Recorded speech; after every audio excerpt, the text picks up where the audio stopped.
Ndeye Mariam Ndiaye. Mesdames et messieurs, bonjour. Le combat mené par la bande des rebelles du Parti socialiste, notamment le maire de la commune de Mermoz-Sacré-Cœur, Barthélémy Diaz, celui de la Médina Bamba Fall et compagnie, visant à délégitimer le secrétaire général du Parti socialiste, Ousmane Tanor Dieng, et le reste semble perdu d'avance.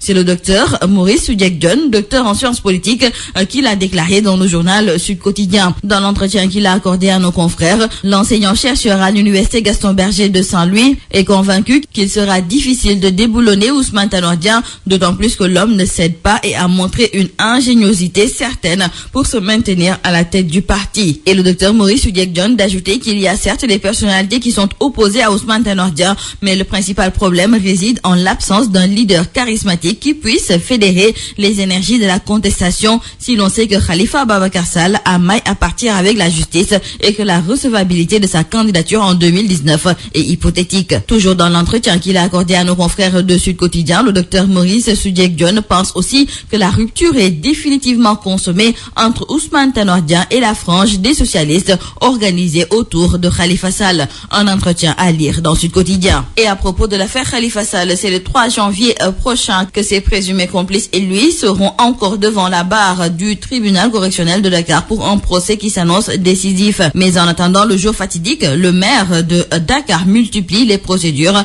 Nos confrères du journal Libération ont appris que le dossier était à l'ordre du jour à la chambre d'accusation de la cour d'appel de Dakar hier. Les avocats de Khalifa Sall avaient saisi cette juridiction dans le but d'obtenir une liberté d'office en convoquant son immunité parlementaire. Cependant, la chambre d'accusation a dit niet en confirmant ainsi le doyen des juges qui avait suivi à la lettre le réquisitoire du procureur. De l'affaire Khalifa Sall, nous passons à l'affaire Karim Wade qui sera sûrement abordée lors de la visite de l'émir du Qatar qui est attendu à Dakar ici aujourd'hui. Ce sont nos confrères du journal Rewmi Quotidien qui nous le font savoir et nous indiquent que Cheikh Tamim Ibn Hamad Al Thani, émir du Qatar, effectue dès ce jour une visite au Sénégal. Le ministre qatari des Affaires étrangères, Cheikh Mohammed Ben Abdelrahman Al Thani, est quant à lui arrivé depuis hier à Dakar. Et selon nos confrères du journal Rewmi Quotidien, avec ce déplacement de l'émir du Qatar, il se peut que le retour de Karim Wade à Dakar sera au menu des discussions. Le secteur de l'éducation en ébullition. D'ailleurs, nos confrères du journal Walf Quotidien ironisent en barrant leur une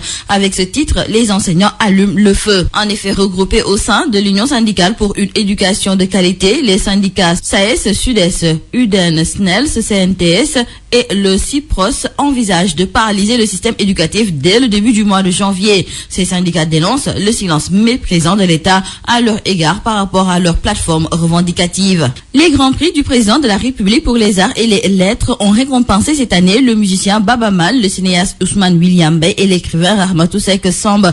Dans le quotidien Le Soleil, nos confrères écrivent que le grand prix du président de la République pour les arts et les lettres, relancé après 7 ans d'arrêt, ont récompensé les artistes et écrivains qui se sont le plus distingués pour la qualité de leurs œuvres. Et nos confrères du quotidien Le Soleil d'ajouter qu'en janvier dernier, le chef de l'État avait décidé de faire de 2017 année de la culture. Le but était de jeter les bases de la refondation de la politique culturelle du Sénégal axée sur la mise en relief de la dimension économique de la culture pour la mettre au cœur des politiques de développement. C'est pourquoi le chef de l'État a demandé au gouvernement de soutenir le secteur culturel à travers les industries créatives qui peuvent atténuer la pauvreté, améliorer la protection sociale et juridique des acteurs culturels. Nous restons dans le milieu de la culture, mais c'est pour parler de l'affaire Ngaka Blindé, ce rappeur qui a été arrêté avec près de 6 millions de francs CFA en faux billets. L'artiste, nous disent nos confrères du journal Les Échos, a été interpellé nuitamment avec 3 autres individus à bord d'un véhicule à Djamalai en possession d'un sac contenant près de 6 millions de francs CFA en fausses coupures de 10 000 francs et 5 000 francs. Et c'est le commissariat de police des Parcelles Assainies de Dakar qui a démantelé ce réseau supposé fabricant de faux billets de banque. Et nos confrères d'ajouter que le cerveau du réseau est un étudiant en Master 1 à la FASEG et il fabriquait même les faux billets chez lui. Et dans le journal L'Observateur, nos confrères qui nous parlent aussi de cette affaire du rappeur Ngaka Blindé nous indiquent que les Loum étaient la principale cible des faussaires qui voulaient ainsi profiter de la campagne agricole démarrée il y a quelques semaines pour mettre en circulation les faux billets. Placés en garde à vue, Ngaka Blindé et ses complices seront déférés au parquet aujourd'hui, mercredi. Ils sont poursuivis pour délit de mise en circulation de faux signes monétaires ayant cours légal au Sénégal et à l'étranger. C'est tout à vos journaux et très bonne lecture.